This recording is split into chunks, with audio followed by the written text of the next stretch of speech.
Good morning and welcome to Speak Out Live London. Soul Breakfast on the Box. We have a fantastic show for you today. My name is Dawn. And my name is Joyce. Let's crack on with the show.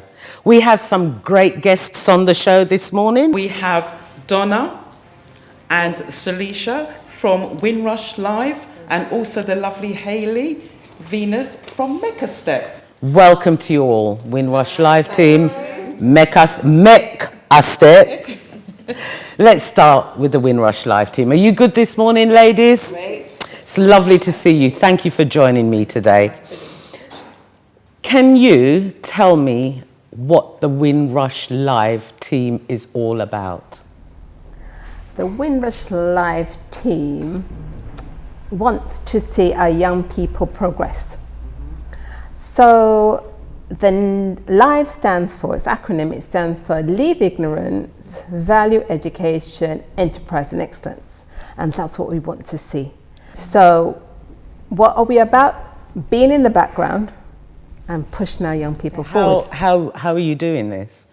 You know, what are you putting forward? Are you doing events? What is it you're bringing forward about the Windrush for the young people to know? Okay, we had an event in June, which was for the Windrush event. And we were able to put forward the ideas for L.I.V.E, L-I-V-E. It was something that really, even though like Dr. Donna asked me to come on board to do the event planning with her, but I learned so much from it. I didn't realise that Windrush started in Trinidad, but it picked up a majority of its passengers from Jamaica. I did not know that. There's so much information about our own parents and grandparents that we don't know, is not taught.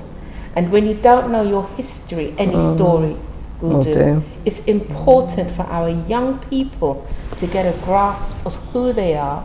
Absolutely. So they know whose they are. Of course, so that's what Windrush does. So we had the event and we thought it was going to be a one-off, but we have a funny feeling there's going to be a second. Which is fantastic.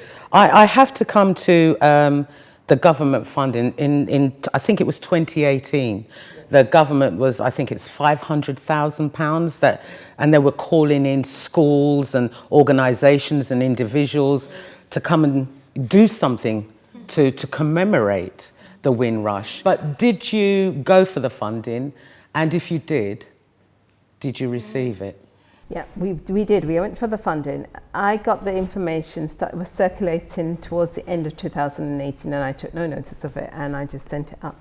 Then I think about 2 weeks before the application deadline, yeah, thanks Lisa, the deadline, it came to me one night, I thought, we could possibly do something, because I wasn't a fan of this, because I just thought, you know, street parties, people jumping up and down, that's what we are supposed to do. Then I looked into it and the possibility of collecting material from veterans of that period and producing educational material for children and for families, puzzles, books, workbooks. So we put together the application and sent it in for funding. I was collaborating with Brixton Seventh-day Adventist community group because someone had to be registered and around, and it just came to us along those lines, but we didn't receive any funding. Did they reply? I mean, you know, what was their response? They kept putting off the time to give the response because it seemed like there was so many people that applied. In fact, I came across a website or information on the website where it was in Birmingham, I believe, that were asking people to come in if they wanted to apply. So they were going to take them through the application process. So when you have so many professional forms being submitted, I can imagine that's why it took so long for them to decide who would get it and who wouldn't get it. But because, I don't know, maybe because I was a bit on the more academic side, because I was planning to use questionnaires, that's it, questionnaires, collect the information and then archive that information in one of the depositories around London or outside London, as the case may be. But that never came to fruition. Can I interject? Donna is Dr. Donna's polite. I'm a bit more radix. I don't think our application fitted what they wanted. Well, my point, well, yeah, absolutely, and I would like you to stress on that point. I personally think with this grant, things would have had to have been done their way. That's right. You know, it's our generations that have come from the Windrush. We know what we would like to do for the younger generation to teach them about the Windrush generation, you know, to educate them as well, because obviously the young adults need that foundation. But I think if, with the funding, I do believe they would have wanted things to be done in their way, which means maybe even missing out on some of our history. I mean, please tell me, what do you think? On the day of the event, we were so pleased because we sent out lots of emails to lots of schools in and around London, north, south, east and west, and quite a few, a couple of Captain Girls came. came, and we were so pleased to see that they made the effort to watch their faces as the information was portrayed, and you could see the light bulb go on like, hey, this is about me. Windrush isn't just a ship that got lost and landed here. Our four parents were actually invited. We are a part of British history. And when you shut down Windrush, not just for us as the black community, you shut it down for the indigenous population as well, because it means they miss out on their own history. Because one thing we advertise it as is Windrush history is everyone's history. If I may add, from the event in June, we had feedable forms. And this one young lady said, I really learned a lot. It was very interesting to learn how it still affects this generation. And then she said to actually learn about the Windrush in school, since I didn't know anything about it until I came to this event. This was in June 2019. Yes. This big debacle exploded in 2018. And you would think that somewhere along the line, the school could have fitted in some information, but that didn't happen, and I'm sure that was not the only school. I mean, I would just like to ask you, so what is the importance of children knowing about Windrush and why? The importance is that they will see the struggles of their parents and grandparents. Right by now it's grandparents, and sometimes it's even grandparents, great-grandparents. And it might give them the motivation to honor what their parents went through, to honor the sacrifice. Because we all hear about people living in one room. There was the joke about the shift system, where 5 would work during the day, 5 would work during the night. So really it was 10 people sharing one room. And that is not an exaggeration. People actually did live like that. The insults that their parents went through, the insults that educated people went through. You came here as a qualified nurse and you had to start from scratch, or you ended up on the buses as either as a conductor or a driver. And understanding it wasn't easy. And then for those children that were brought up in the 60s and 70s, I would say the injustice that was applied to them in the educational system, being kept in the bottom sets, or if they were really good, what they would do, they'd have them running around the tracks instead of in class, or they'd have them running around making cups of tea for the teachers, because that was a nice thing to do. But they did things to them, and it's a phrase, knock the stuffing out of them. And it filtered down to the generations that follow. So if they understand who they are, what they are, where they came from, where their parents came from, because there's research that shows that at the school gates, many Caribbean parents were far more educated than their contemporaries, the indigenous. But they weren't recognized and they weren't able to progress.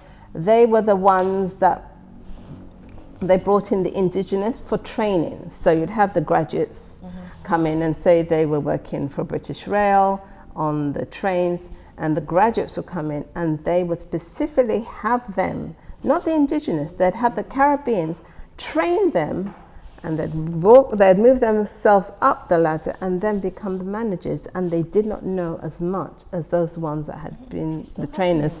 Yes, Absolutely. I was going to say, I do remember a career person coming round, and you get into your last years in the junior schools, and there was a career person coming around and saying, everyone had to have an idea of what they wanted to be.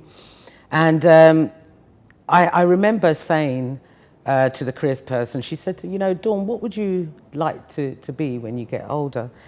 And I said, well, I'd love to be a singer and actress. I always loved singing and I loved performing. She said, no, I think you may be better off going in the army. And I actually wondered, why the army? And at that time, no disrespect to people who are in the army, but at that time, I was very young, and all I can think is, it is war. I'm just thinking of war. Why would I want to do that? I had an ambition, and I think that sort of affects the younger generation to this day as well. So they don't have that belief in themselves. And it's passed down. Of course it is. This is exactly why I mentioned that, because, I felt that, but it's actually gone down into the younger generations. It's fed into the younger generations. But I didn't say it verbally, so how do you think it was fed down, or, in the younger generation, to make them feel the way they do? When you have a dream, as you said, knock the stuffing out of you, you don't have anything to pass on. That's the reality of it. It's I'm going to use a metaphysical. Yeah. If you've got a property, you can pass that down. You started off as something. If you check the adverts, very interesting, the find your DNA ancestry. Yes. Just think about it. I can trace my great-great-great-grandfather. He was of this, he was of that. I sit there with a smile on my face and say, okay, God, where do I begin? Yeah. Where do I begin? But just to say this isn't a doom and gloom situation. Donna and I, our parents were friends, hence why we're still friends, praise God. Yeah. Our parents, when we went home, we went into Trinidad. Our parents were from Trinidad. So whatever the school system was out there, wonderful. You can carry on. When you crossed over the threshold of where you lived, you entered Little Trinidad. Some friends of mine that entered Little Barbados, Little Jamaica, because their parents said you have to do better. So some people were determined. Thank God they didn't lose the desire to dream. They may have, they may not have been able to continue it, not through any fault of their own. Look at Liz when she said her dad was invited from Antigua to come to England. And when he got this, like, sorry mate, that paper don't mean nothing. You were invited. How terrible is that? But our parents made sure, you see this? What is up here, nobody can take from you. That's why I get cross when I see our beautiful boys and girls, young men and women, walking around with the pants by their knees. And the girls looking beautiful, but they're empty. Come on, get it up here. The chess pawn game, very interesting. What is the theory behind it and how does it work? I've heard about this chess game, pawn chess game, is it? Pawn. So please tell me a little about it. When you think about it, the people that came over from the Caribbean, the ones that were invited, they were just pawns in a game. And then when you think about the indigenous, they're also pawns in a game. It's quite easy to get into the idea of it's just race. Race plays a part, but this is about class. And those that came from the Caribbean fell in with the working class. They were pushed in. Even though they could have possibly moved up into the middle class, they were pushed and herded into the working class environment. So now you need to understand what is the working class environment for English people. Go to the chess game. So we have the pieces at the back. These are major players. And these are minor players. These ones in the front are the pawns. This one represents the peasants and the farmers. This one represents the blacksmith working for the knight. This one represents the tailor and the administrative staff of the bishop. These are the merchants and business people in front of the king. This is the doctor in front of the queen. This one is the innkeeper in front of the bishop, because bishops went up and down the country, had to stay somewhere.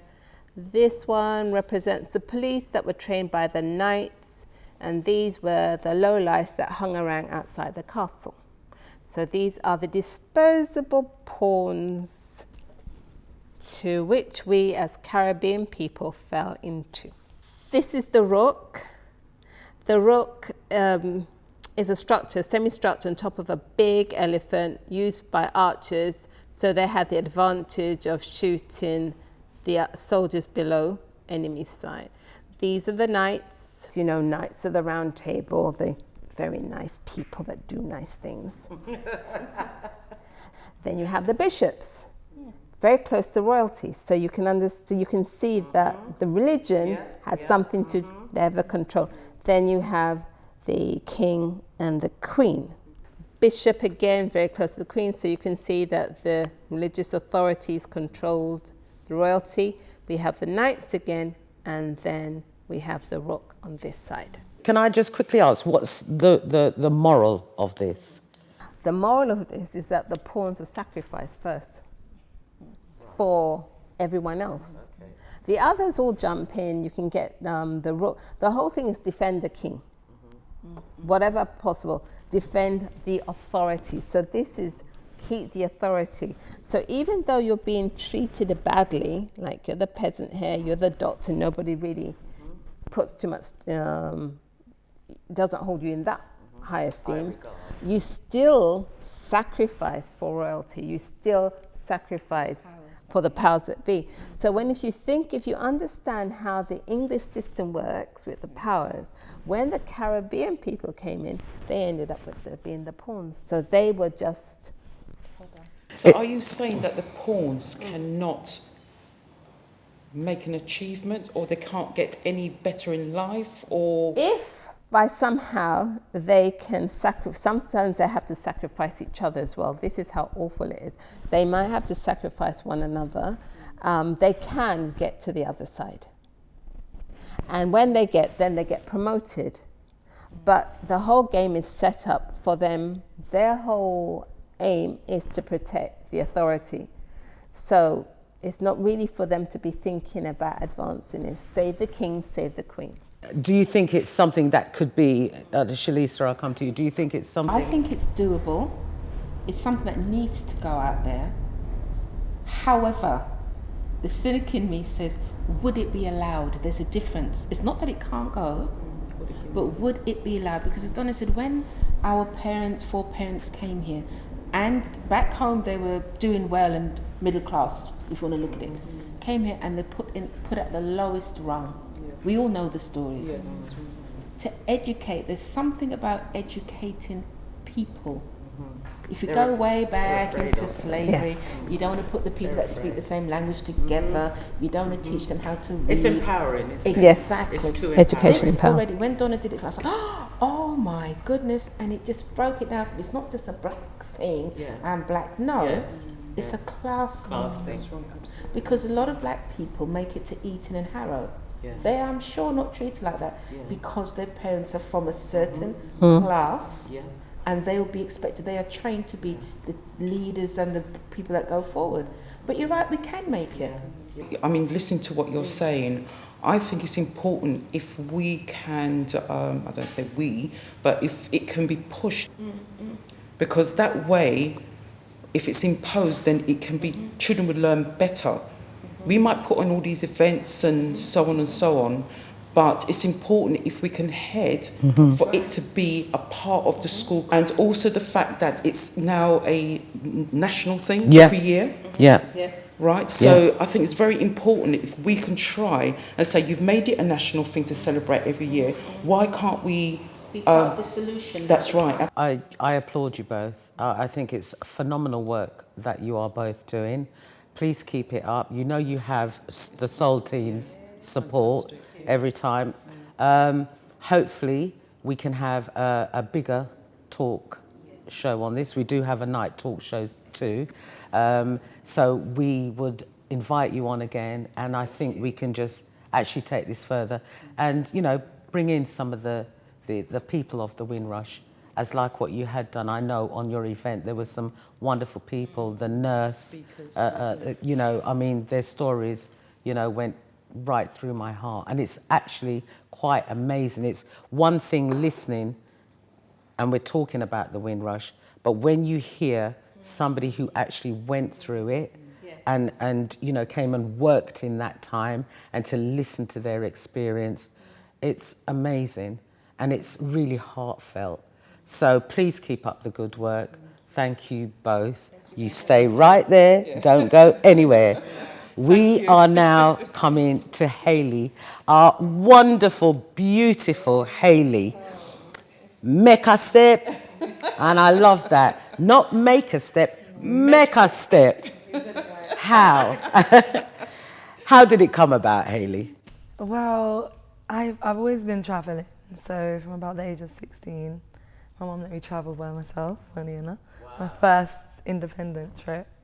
And ever since then I was travelling back and forth and from Jamaica. And what I would realise is some of the communities that I would stay in, it could be, you know, impoverished, maybe they lack resources. But a lot of the young people were able to like connect to me naturally, because sometimes what I'd be wearing would maybe be quite bright or quite abstract. And I realised that that was really like a breakdown of a barrier. So even though I was coming from a different world, almost coming from London, they were really attracted, and it allowed us to have really like heartfelt conversations about their community, things that they would want to be better or improved. And it just created like a really organic space for conversation. And then I remember in my travels in about, I think it was 2014, I got back and I was like, I really want to do something. Like, I don't feel like nothing is by chance. Like, in those moments that I shared with them, I was thinking there was something special happening there. Like, they didn't have to talk to me, you know, and it really felt organic. And I thought, okay, you know, I want to do something. So I came back. I was telling all my friends, I was like, yeah, I want to do something. I don't know what it's going to be, but I really just want to do something for the young people. And as I was like back and forth in my thoughts, then I thought, you know what, maybe I can use my gifts, creativity as a way of, you know, helping them to create the change they want to see in their communities by using creativity as a breaking point, or as a point of conversation, or a point of shifting the mind from thought to action. So I started to put together this little program, and it was a trial. So in 2015 I thought, okay, how am I going to make this happen? You know, how am I going to get the resources to kind of bring this to life? And as I said, I started telling people, and then I started tapping into my networks of people that I know. And I thought, okay, cool, how much money do I need to make this happen? And how can I do it?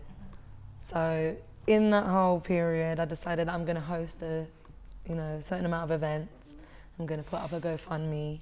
I'm going to speak to people that might be interested on coming on the journey with me. So I had loads of different ventures. We was out on the road with our fundraising bucket, you know, talking to people. We got ignored a lot, shut down a lot, but we kept on going, and we just kept the momentum up, the vibe and the spirit for, you know, making change and actually doing this. There was no time for giving up. It was just like, let's get it done. And then we went to Jamaica.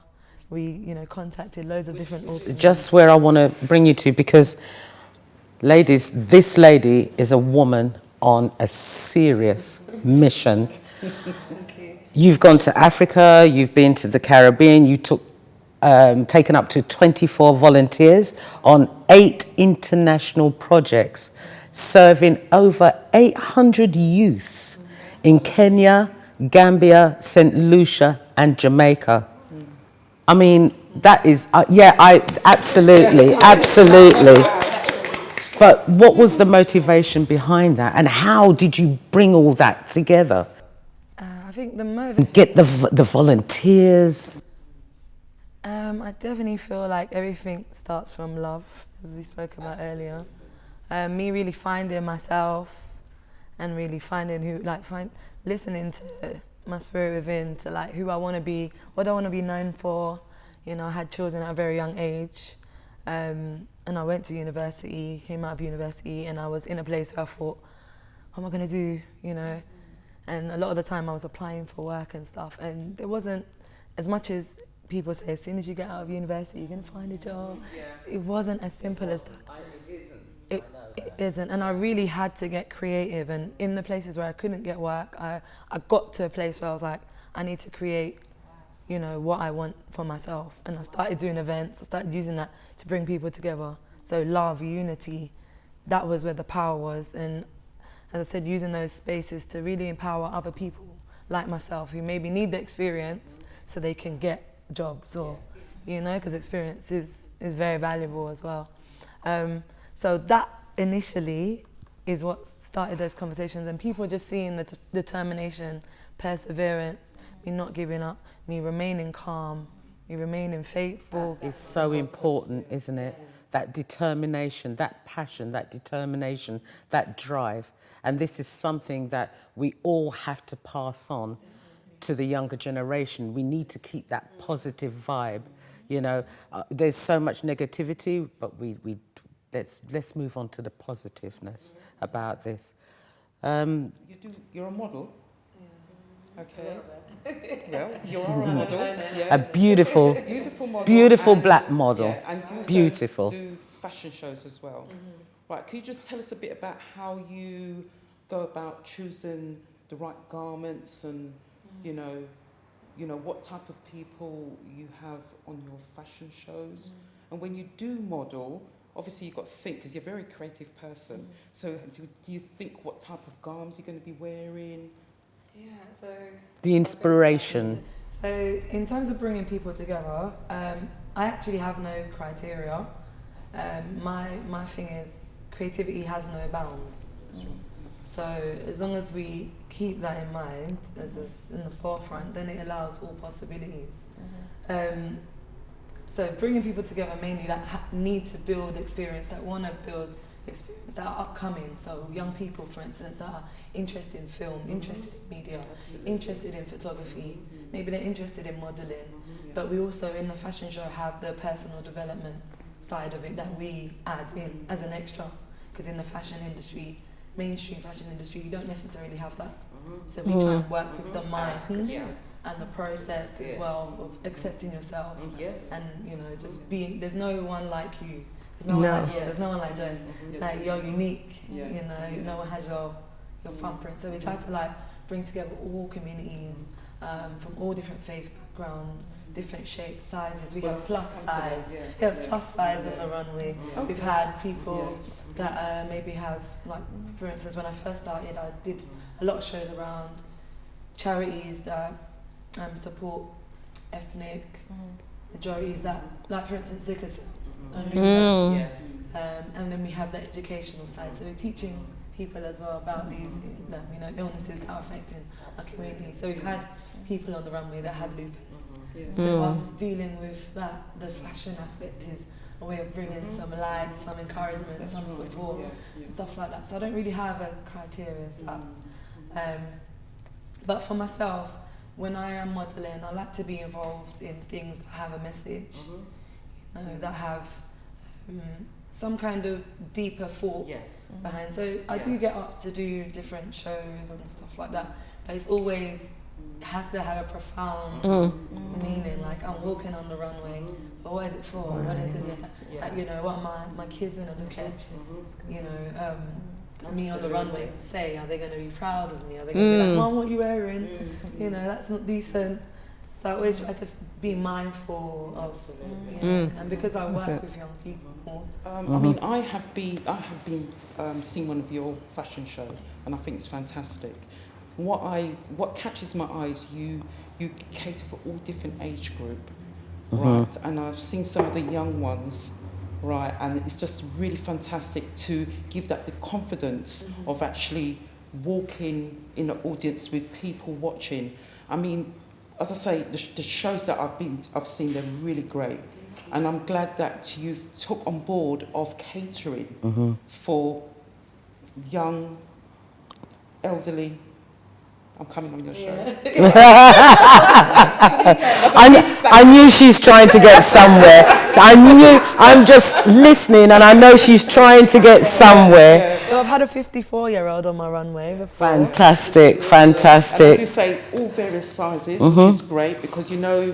I told you, days, she's getting somewhere. Back in the days when you used to do modelling, it was all skinny people. Yeah. So from watching a couple of your fashion shows, I think it's really great that you think of all angles of ages, as I say, and sizes. So And it's there's great. a lot that we can learn when we do those kind of intergenerational events, or we bring that space together. We're learning from each other. I'm learning from the older people. And as they say, you're never too old to learn. Well, this is it. Yeah, And you guys have taught me a great deal today, I can tell you. Hayley, you're also known as a soulful songstress. And now I know you've lost your voice today. Try and hold back as much as you can because you will be. She's performing for us later. And I'm really looking forward to that. But I really didn't have a clue that you could sing. I heard you sing. I've heard you and you are brilliant. Is singing something that you now also want to take forward? Yeah, okay. Little confession. Yeah, only on your show. Little confession. I've always had a desire for singing from school, secondary school. I had a great music teacher who was always encouraging me to sing and stuff like that. So it was kind of always there. But I always had a fear also of performing or singing in front of people or being vulnerable in front of people, because a lot of what I was writing was my heart on a page almost. So I was a bit like, oh, you know, I don't want to mess up my street cred, you know. No, I'm only messing about. But yeah, I was a bit shy and a bit kind of restricted in sharing what I was really going through. How did you overcome that? Finding myself, really praying, and yeah, I just started to get to a stage where I was like, you know what, it's hurting me to hold it in, and a gift not shared is not a gift. Absolutely. So with that in my mind, even when I want to back out or I'm always like, okay, cool. There's a reason why this is here. Like, and if I don't share it, will I be able to deal with the guilt? Will I be able to deal with the fact that I didn't share? Nothing happens before the time. Indeed, girl. I needed that just then. Well, I tell you, I have thoroughly enjoyed today. And this is our very first show of many, hopefully many more to come. So I've got to thank you all so very, very much. We've enjoyed your company. We've had a good chat, and I wish you, all three of you, the very best in your ventures. Okay, so thank you all so very much. But, Big butt. it certainly is a big but. Before we go, we got a gift for you. Just to thank you for coming on Soul Breakfast on the Box. Vanya, who's going to come and bring that gift to you. This is Vanya. Welcome, Vanya. Hi. Vanya is a member of our crew. Pass them on. When you have your cups of teas in the morning, you can remember us. Okay? So thank you all so very much. Now, Hayley's going to get ready because Hayley's going to sing for us with her wonderful, sweet voice. And she's going to be singing one of her own songs called Freedom. All I want to be, all I need to be, all I want is our freedom. When will the captivity release our needs for freedom? When will the chains of iniquity be buried with our ancestors? When will the will of our hearts choose freedom instead of fear? They say freedom is a state of mind, but what if the mind is an illusion and our imagination has placed us in this realm we call time? They say freedom is a state of mind, but what if the mind is in prison, locked up in isolation where no one ever hears its sounds? All I want to be, all I need to be, all I want is our freedom. See, you have to know bondage to want freedom. Be afflicted and abused to be in bondage. See, you have to know bondage to need freedom. It's not our fault no one does freedom correct. We've all got different concepts born in different times with internalized struggles which could bring your spirit to death. But we were all born free, wrapped in our mother's perception of love, then the world tugged us and poured in its jugs of persuasion and alignment. Like, what is freedom? Is it a rebellion against systematic control? Is it you being unconventional to the expectations of another? Is it a march that chants the injustice and fights for the power of the people? See, freedom we create, excel and reject, and sometimes we underestimate. See, I find freedom speaking the unspoken at places like Spoken, where the sphere elevates and appreciates your spoken thoughts. Where nothing here matters except your voice and your vibrations of passion and truth that lift and convict the very soul who's open to relate. The word freedom comes from the German word Freude, which means peace, so may freedom be with you. Imagine that Harriet Tubman kind of freedom. Wade in the water, wade in the water, wade in the water, God's gonna trouble the water. Imagine Underground Railroad, the line between freedom and slavery, physical violence part of your daily routine. Lashed 5 times before breakfast with materials from leather to rope, which often had lead and sharp bits of metal or hooks braided or knotted onto it. Imagine a 2-pound weight lodged at your head for being disobedient. In her late 20s, she could do bondage no more, risking her life daily to lead slaves away from the plantation, away to a place that meant freedom. She had to be bold and brave. See, her freedom meant more than just her being free, but for the many who chose peace. Let's take a leaf from her book. Say with me, I am free. I am free from your ideals of me. I am free from my thoughts that keep me confined. I am free like the birds in the sky, free to think, feel and create what's inside me. Free to feel pain, sorrow and heartbreak. Free to feel happiness, joy and bliss. I am freedom in the search itself. I am free to be me. Oh.